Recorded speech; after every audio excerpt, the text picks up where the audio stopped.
The catastrophe became imminent in 1924. The might of Islam's Khilafah was no more. The world cornered the Muslims after depleting our core. They took out their militaries and came knocking on our doors.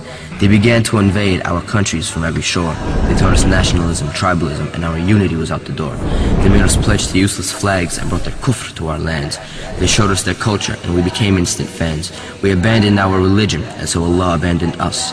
We broke our deal with Allah within our mutual trust. We were supposed to remain obedient and in Allah place our trust, but we fell into sins and were betrayed by our lust. Allah sent us a messenger who taught us success, to aim for Jannah and love this dunya much less. But we took the blessings of honor and power for granted, so when we strayed from Islam, a wake-up call we were handed.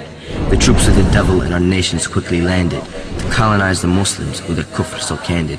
But we still didn't learn and so soon we became related. They were far from Allah and Islam is what they hated. We too loved this dunya and our iman had long faded. We didn't realize that the gates of Jannah are gated. Earning Jannah means putting desires to the side, if we expect the gates of paradise to open for us wide. But since we abandoned Allah and forgot our religion, Allah says be, and so He carries out His decision. The worst amongst us were made to lead us. They too were oppressors and didn't even feed us.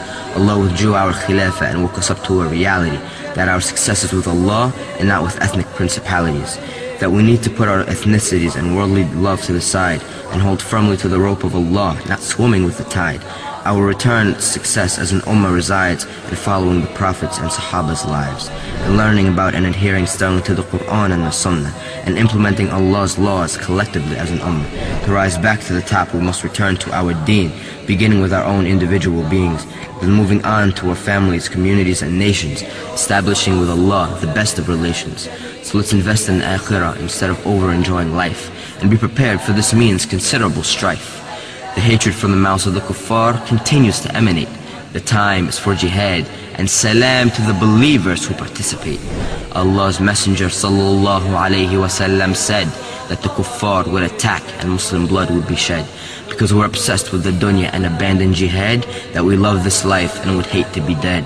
And until we return to our deen, this condition remains, that we stand humiliated until we rethink our aims. We are here to establish Islam on this earth. So by the will of Allah, let's give Islam a rebirth.